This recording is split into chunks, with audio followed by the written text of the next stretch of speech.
हिंदी शिक्षण कक्षा 6 हमारे ऋषि मुनि। इस वीडियो ट्यूटोरियल में आपका स्वागत है।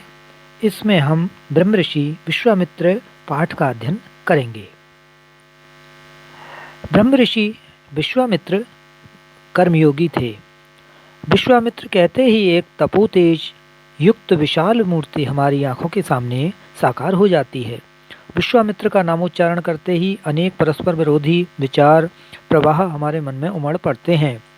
उनके नाम से ही हम प्रारंभ करें। कैसा ये नाम है, उसका अर्थ क्या है? क्या वे विश्व के अमित्र हैं, इसलिए विश्व अमित्र कहलाते हैं? नहीं, कदापि नहीं।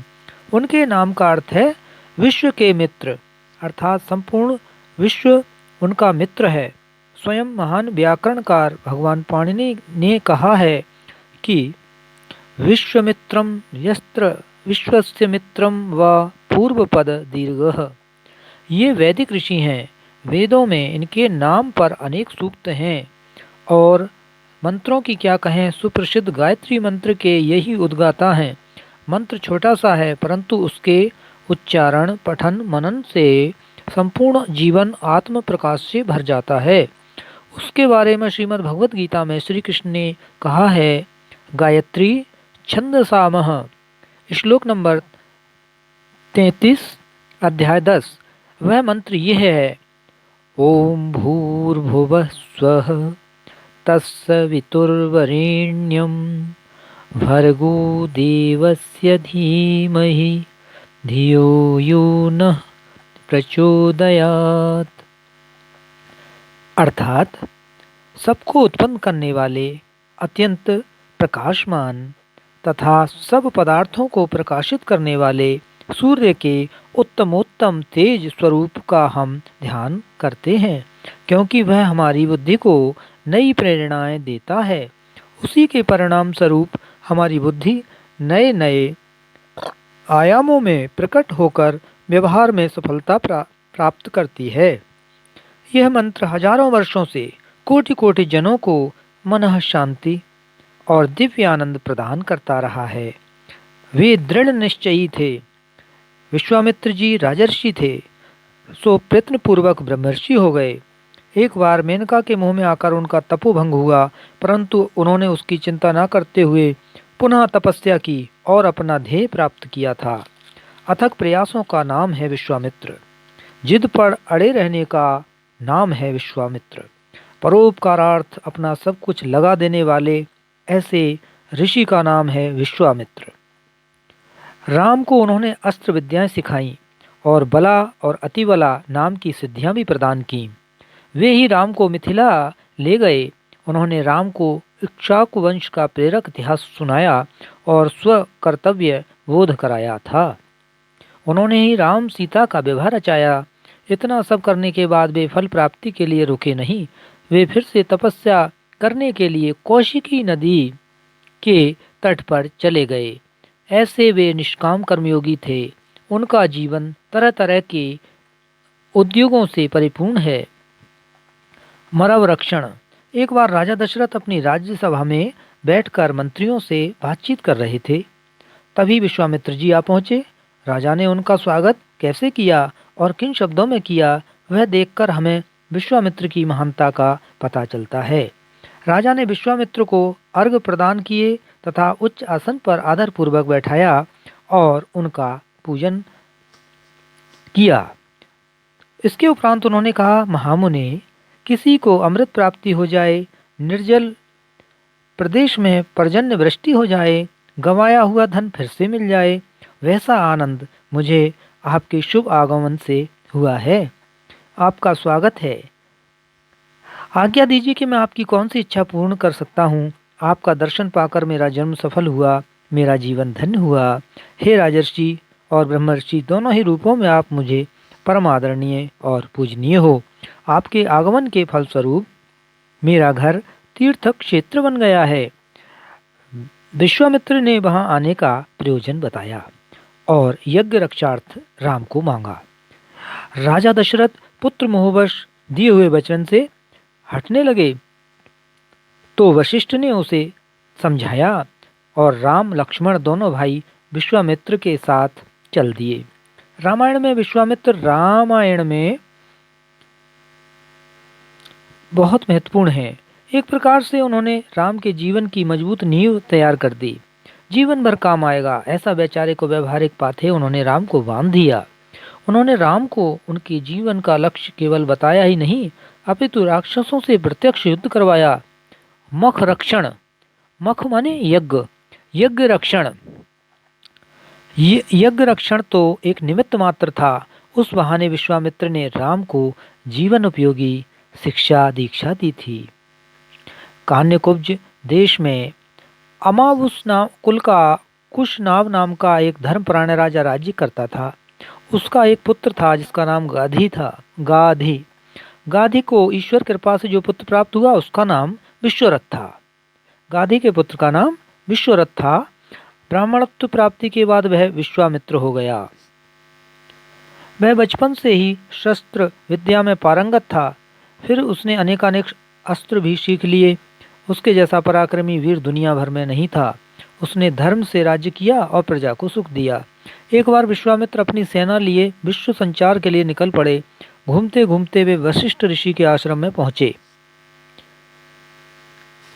विद्यार्थियों, विश्वामित्र पहले राजा थे और बहुत ही शक्तिशाली और गुण संपन्न राजा थे। घूमते घूमते वो क्या देखते हैं कि एक जंगल में एक आश्रम है और वह आश्रम वशिष्ठ जी का आश्रम था। वशिष्ठ जी वही वशिष्ठ जी जो राम के कुलगुरु हैं, दशरथ के गुरु हैं, जो राजगुरु हैं उनके कुलगुरु हैं, वही गुरु वशिष्ठ जी का आश्रम था। वहाँ पर वो पहुँचता है राजा। कुछ खाने को कंदमूल फल दिए। दोनों ने एक दूसरे से कुशल प्रश्न पूछे। राजा जाने को जब उद्यत हुए तो वशिष्ठ जी ने कहा कि हे राजन, आप भोजन करके जाएं। तो राजा ने कहा, मेरे साथ तो बड़ी सेना है, हम सब लोग इतना भोजन आप कैसे व्यवस्था करेंगे। तो वशिष्ठ जी ने कहा, आप इसकी चिंता ना करें, हम सारा प्रबंध हो जाएगा, आप बस विश्राम करें और थोड़ी ही सी देर में भोजन की व्यवस्था तैयार हो जाएगी। थोड़ी देर में राजा और राजा के सभी सैनिकों के सामने स्वादिष्ट भोजन से भरे थाल आ गए। राजा आश्चर्यचकित रह गया। गहन वन में इस आश्रम में इतने थोड़े समय में इतना अधिक इतना उत्तम भोजन कैसे बन गया और ये सारी व्यवस्था कैसे हो गई। आश्चर्यजनक बात थी। पूछने पर यह पता चला कि यह सब गौ नंदिनी की कृपा का फल है। राजा ने नंदिनी को ले जाना चाहा। उन्होंने कहा, यह गाय हमें दे दीजिए, ये तो दिव्य गाय है। वशिष्ठ जी ने मना किया कि भैया ये तो देवराज इंद्र ने हमें भेंट में दी है, आप भेंट में दी हुई चीज़ को ले जा रहे हैं ब्राह्मण से, वो भी। वशिष्ठ जी ने मना किया और कहा कि पुरस्कार या भेंट में दी हुई वस्तु को नहीं लेना चाहिए।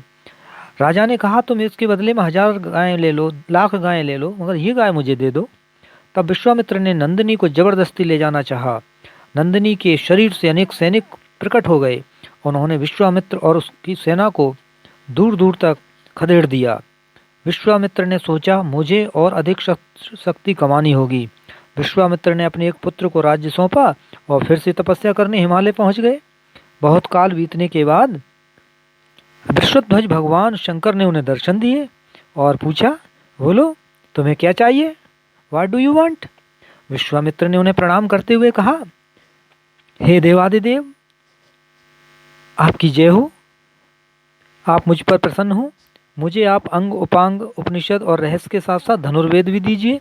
विश्व में जो भी अस्त्र हैं वे सब मुझे ज्ञात हो जाएं। भगवान शंकर ने कहा, तथास्तु, ऐसा ही होगा। विश्वामित्र सोचने लगे, अब मेरे लिए क्या प्राप्त रह गया। वशिष्ठ को तो अब मैं क्षण भर में समाप्त कर दूंगा। अब देखता हूँ कितनी ताकत रखता है, कौन सी खेत का मूली है। बड़ी सजधज और बहुत ऐंठ के साथ वशिष्ठ के आश्रम पर जाकर धावा बोल दिया। बोले, अब तो मैं बहुत शक्तिशाली हो गया। वही रावण वाला हिसाब कर दिया शक्ति लेकर, और वो गुरु वशिष्ठ जी के आश्रम पे चढ़ाई करने पहुंच गया। चारों ओर कोलाहल मच गया। आश्रमवासी इधर उधर भागने लगे। वशिष्ठ आगे बढ़े और केवल उन्होंने अपना ब्रह्मदंड आगे कर दिया। विश्वामित्र के छोड़े हुए आग्नेय अस्त्र से चारों ओर आग लग रही थी, परंतु वशिष्ठ के ब्रह्मदंड के फलस्वरूप आग बुझती जा रही थी। विश्वामित्र के एक के बाद एक अनेक भयानक अस्त्र छोड़े गए, परंतु वे सब विफल हो गए। विश्वामित्र ने मोहन, गांधर्व, जुम्मन, शोषण, दारण आदि अस्त्र छोड़े, परंतु वशिष्ठ के दंड के सामने वे सब निष्प्रभ हो गए।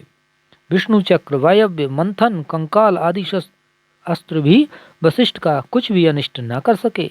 यहाँ तक कि त्रिशूलास्त्र, कापाल, कंकण भी निरुपयोगी रहे। विश्वामित्र ने ब्रह्मास्त्र का प्रयोग किया। उसे देखकर सारा संसार कांप उठा, परंतु वशिष्ठ जी शांत स्वभाव के थे, निर्मल हृदय था उनका। उनके दंड के सामने ब्रह्मास्त्र भी नहीं टिका। वह उस ब्रह्मदंड में लीन हो गया और वशिष्ठ जी का कुछ भी बाल बांका नहीं हुआ। ये सब देखकर विश्वामित्र जल भुन उठे। दीर्घ निश्वास छोड़कर उन्होंने कहा, इस संसार के क्षत्रिय के शस्त्र अस्त्र के सामर्थ्य से ब्रह्म तेज का सामर्थ्य अधिक है। केवल एक ब्रह्मदंड ने मेरे शस्त्र अस्त्रों को समाप्त कर दिया। मैंने इतनी तपस्या करके जैसे तैसे करके इतने सारे अस्त्र इकट्ठे किए। अब मैं ब्राह्मणत्व प्राप्त करूंगा। धिक क्षत्रिय बलम, मैं उस क्षत्रिय बल को धिक्कार करता हूँ। अब मैं फिर से उग्र तपस्या करूंगा। और वो अपनी पत्नी को साथ लेकर दक्षिण दिशा में चले गए और फिर से कठोर तपस्या करने लगे। 1000 वर्ष पूर्ण होते ही ब्रह्मदेव उनके सामने प्रकट हो गए। उन्होंने कहा कि विश्वामित्र, तुमने अपनी तपश्चर्या से राजर्षि पद जीत लिया है। अब सब लोग तुम्हें राजर्षि कहेंगे। ब्रह्मदेव अंतर्ध्यान हो गए। विश्वामित्र ने स्वयं से कहा, मुझे इसमें समाधान नहीं है, मैं तो ब्रह्म ऋषि बनना चाहता हूँ। उन्होंने फिर से तपस्या प्रारंभ करनी शुरू कर दी। त्रिशंकु। इसी समय त्रिशंकु की कहानी सुनिए। बहुत ही रोचक और दिलचस्प कहानी है। ध्यानपूर्वक सभी विद्यार्थी और कथा के जिज्ञासु सुनेंगे। इसी इक्ष्वाकु वंश में त्रिबंधन नाम का एक राजा राज्य करता था। उसका सत्यव्रत नाम का एक अधार्मिक पुत्र था और उसका दुराचार इतना बढ़ता जा रहा था कि राजा ने उसे राज्य से बाहर निकाल दिया।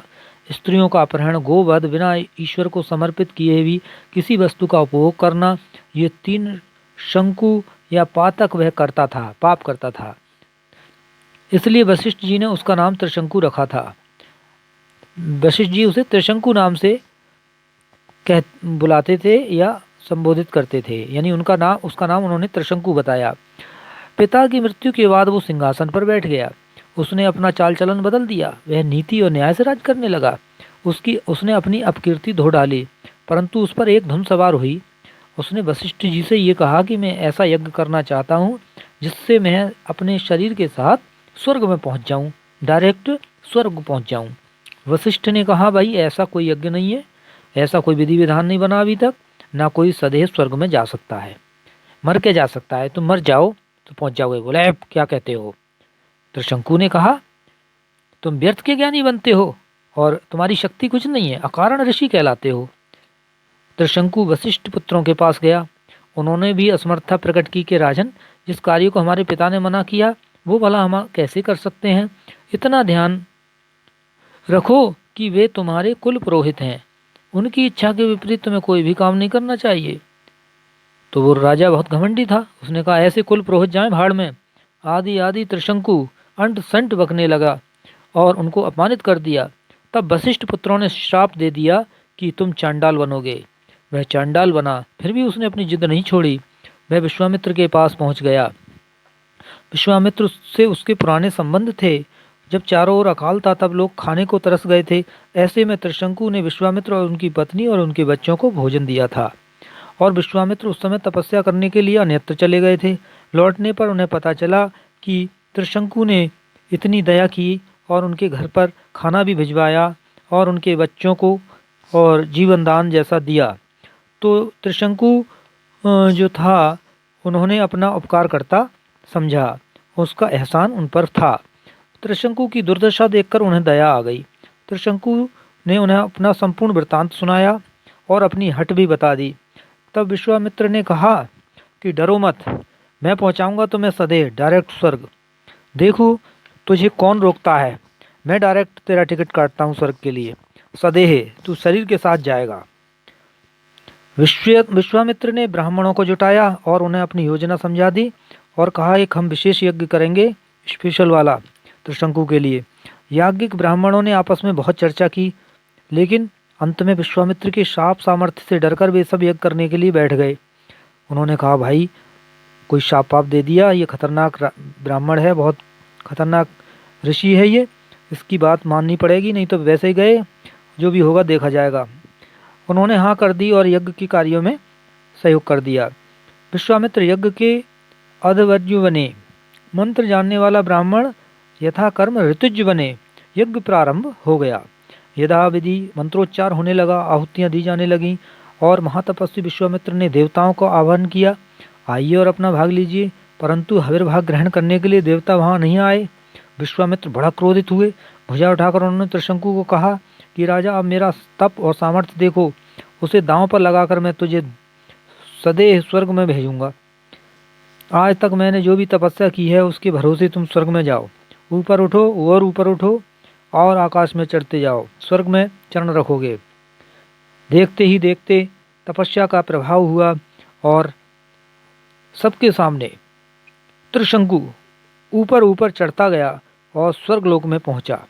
उसे देखकर इंद्र ने कहा, हे त्रिशंकु, तुम यहाँ क्षण भर भी नहीं रह सकते, तुम यहाँ कैसे आ गए? यहाँ तो देवों का स्थान है, तुम वापस जाओ, गो बैक। तदनुसार नीचे सिर और ऊपर पैर उल्टा हो गया। उल्टा होकर त्रिशंकु स्वर्ग से नीचे गिरने लगा। वो चिल्लाने लगा, बचाओ मुझे, बचाओ। अपना अपमान होते देख विश्वामित्र क्रोध से तिलमिला उठे। उन्होंने कहा, तिष्ठ तिष्ठ, ठहरो, वहीं ठहरो। विश्वामित्र अपनी शक्ति से उसे ऊपर उठा रहे थे और इंद्र अपनी शक्ति से ढकेल रहा था। विश्वामित्र कह रहे थे, अप और ऊपर जाइए, और इंद्र कह रहा है, डाउन, नीचे जाओ, नीचे जाओ। इस प्रकार से दोनों तरफ से प्रेशर पड़ा। इस प्रकार क्या परिणाम हुआ बच्चों, आप जानते हैं कि वह आकाश से नीचे को भी आता रहा, परंतु विश्वामित्र ने अपनी तपस्या के बल से उसे धरती पर आना नहीं दिया। ऐसे में वह बीच में ही और उल्टा लटक गया।